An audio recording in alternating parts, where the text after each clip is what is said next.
नमस्कार, फाइटर समाचार में आपका स्वागत है। पेश आज 13 दिसंबर मंगलवार सुबह 6 बजे राजस्थान की खास खबरें। करौली जिले में 12वीं क्लास की नाबालिग छात्रा ने सपोटरा के गवर्नमेंट गर्ल्स माडा आश्रम हॉस्टल के खाली कमरे में रात को फंदा लगाकर सुसाइड कर लिया। सपोटरा थाना एएसआई प्रेम सिंह ने बताया कि 17 वर्षीय अजय बाई मीना निवासी गुरदह मंडरायल सपोटरा की राजकीय कन्या माडा आश्रम छात्रावास में रह रही थी। नाबालिग किशोरी सपोटरा में गवर्नमेंट स्कूल में 12वीं क्लास में आर्ट्स में पढ़ रही थी। देर रात छात्रा ने हॉस्टल के खाली कमरे में फंदा लगाकर सुसाइड कर लिया। कमरे में कोई सुसाइड नोट नहीं मिला है। पुलिस मामले की जांच कर रही है। माइक्रो ब्लॉगिंग साइट ट्विटर ने एक बार फिर paid premium verification service Twitter blue को लॉन्च कर दिया है। कंपनी ने इस सर्विस को कुछ बदलाव के साथ पेश किया है।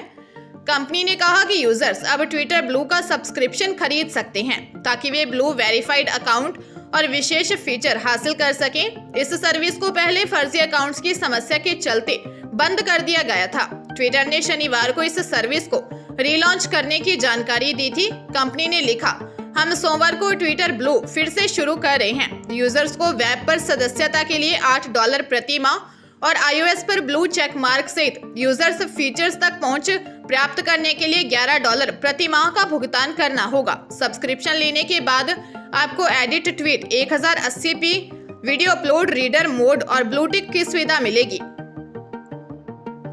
चूरू के बिसाऊ गांव में मां के डांटने से नाराज होकर कॉलेज स्टूडेंट ने जहरीला पदार्थ खा लिया, जिससे उसकी तबीयत बिगड़ गई। परिजनों ने युवती को डीबी अस्पताल के इमरजेंसी वार्ड में भर्ती करवाया, जहां प्राथमिक इलाज के बाद उसे अस्पताल के वार्ड में भर्ती कर दिया। सूचना मिलने पर अस्पताल चौकी पुलिस ने वार्ड में पहुंचकर घटना की जानकारी ली। एएसआई गिरधारी लाल सैनी ने बताया कि घरेलू बात को लेकर मां ने ग्रेजुएशन में पढ़ रही स्टूडेंट को डांट दिया, जिसके बाद उसने नाराज होकर घर में रखा जहरीला पदार्थ खा लिया। बिसाऊ निवासी 22 वर्षीय ग्रेजुएशन कर रही स्टूडेंट के घर में बीते दिन शादी का कार्यक्रम था। किसी घरेलू बात को लेकर उसकी मां ने उसे डांट दिया, जिसके बाद युवती ने जहर खाकर अपनी जान देने की कोशिश की। फिलहाल उसकी हालत खतरे से बाहर है। भरतपुर जिले के बहुचर्चित सिकरौरा हत्याकांड के दूसरे मुख्य आरोपी को पुलिस ने धौलपुर के जंगल से धर दबोचा है। घटना के बाद से ही आरोपी लगातार पुलिस से छुपता हुआ जगह जगह भाग रहा था। वहीं तीसरा मुख्य आरोपी लाखन अभी भी फरार है, जिसकी तलाश जारी है। एसपी श्याम सिंह ने बताया कि घटना के बाद से ही तीनों आरोपी लाखन, मनीष और नीरज की तलाश की जा रही थी। इनमें से नीरज को कुछ दिन पहले पकड़ लिया था।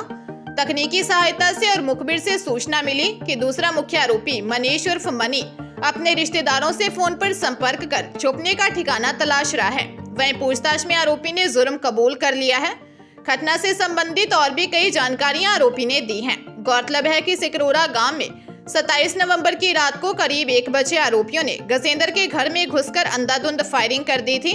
फायरिंग में गजेंद्र, समंदर, ईश्वर, टेनपाल और टेनपाल की मां की गोली लगी। घटना में गजेंद्र, समंदर, ईश्वर की मौके पर ही मौत हो गई थी। कोटा शहर के कुन्हाड़ी इलाके में एक 17 वर्षीय छात्र ने खुदकुशी कर ली। मृतक छात्र बीते 2 सालों से यहां रहकर मेडिकल एंट्रेंस की तैयारी कर रहा था, जो मध्य प्रदेश के शिवपुरी जिले का रहने वाला था। पुलिस की माने तो फिलहाल तक खुदकुशी के कारणों का खुलासा नहीं हो सका है और न ही छात्र के कमरे से कोई सुसाइड नोट बरामद हुआ है। एएसआई मोहम्मद यूनुस ने बताया कि मृतक छात्र की शिनाख्त 17 वर्षीय प्रणव वर्मा के रूप में हुई है, जो कोटा के लैंडमार्क इलाके में कृष्णा रेजिडेंसी में रहता था। हालांकि छात्र मूल रूप से मध्य प्रदेश के शिवपुरी जिले के मनियार टोल टैक्स इलाके का निवासी था और बीते 2 सालों से यहां रहकर मेडिकल एंट्रेंस की तैयारी कर रहा था। राजधानी जयपुर की विश्वकर्मा थाना पुलिस ने एक बड़ी कार्रवाई को अंजाम देते हुए किशोरी से गैंगरेप के मामले में देवर भाभी सहित 3 आरोपियों को गिरफ्तार किया है। एसीपी चोमू राजेंद्र निर्वाण ने बताया कि 15 वर्षीय 10वीं कक्षा की छात्रा की मां ने छात्रा के साथ गैंगरेप होने का मामला दर्ज करवाया था। पीड़िता की मां ने आरोप लगाए कि मार्च महीने में पीड़िता के साथ विक्रम बैरवा और सुरेश कुमावत ने बहला फुसलाकर गैंगरेप किया। इस वारदात में सुरेश की भाभी रेणु ने भी उसका सहयोग किया। इसके बाद आरोपी ब्लैकमेल कर किशोरी को धमका रहे थे। पुलिस ने मुकदमा दर्ज कर जांच करने के बाद आरोपी विक्रम बैरवा, सुरेश कुमावत और इसकी भाभी रेणु को गिरफ्तार कर लिया। गैंगरेप के बाद आरोपियों ने कई बार पीड़िता को ब्लैकमेल कर रुपए ऐंठने का भी प्रयास किया। भरतपुर जिले में पपला गैंग के 2 गुर्गों को भरतपुर पुलिस ने अवैध हथियारों के साथ गिरफ्तार किया है। दोनों आरोपी विक्रम उर्फ लादेन गैंग से बदला लेने के लिए यूपी से हथियार खरीद कर ले जा रहे थे।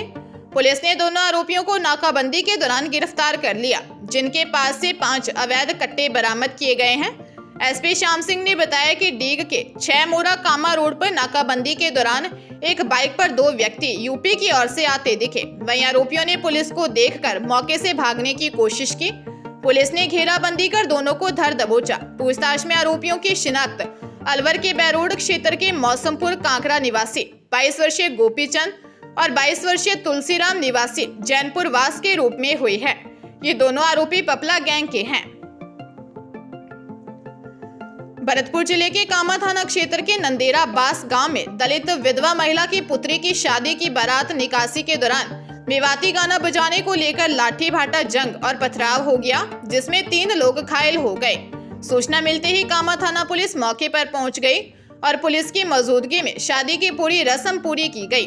कामा थाना क्षेत्र के गांव नंदेरावास निवासी रवि वाल्मीकि ने बताया कि कमलेश पत्नी इंदर की पुत्री की शादी थी, जिसकी दिल्ली बदरपुर से बारात आई थी। निकासी के दौरान मेवाती गाने बजाने को लेकर कहासुनी हो गई और कहासुनी के बाद लाठी भाटा जंग और पथराव की नौबत आ गई। कृष्णा कन्नू निवासी नंदेरा बास एवं अजय वाल्मीकि निवासी कस्बा पहाड़ी घायल हो गए। एएसआई हरिओम सिंह जाप्ते के साथ मौके पर पहुंचे और घायलों को अस्पताल भेजकर पुलिस की मौजूदगी में ही विवाह की पूरी रस्में पूरी करवाई गई। डूंगरपुर के 84 थाना क्षेत्र के बेड़ा गांव में एक युवक ने घर पर फंदे से लटक कर सुसाइड कर लिया। घटना के समय युवक की पत्नी दुकान पर बैठी थी। सूचना मिलने पर मौके पर पहुंची पुलिस ने मामला दर्ज कर जांच शुरू कर दी है। थानाधिकारी भीमजी गरासिया ने बताया कि बाबूलाल ननोमा निवासी बेड़ा ने रिपोर्ट दर्ज करवाई है कि उसका भाई 35 वर्षीय नरेश ननोमा 2 मंजिला घर पर अलग रहता है। घर के पहले ग्राउंड फ्लोर पर उसकी पत्नी जया दुकान चलाती है, जबकि ऊपर घर में परिवार रहता है। नरेश गुजरात में मजदूरी करता है।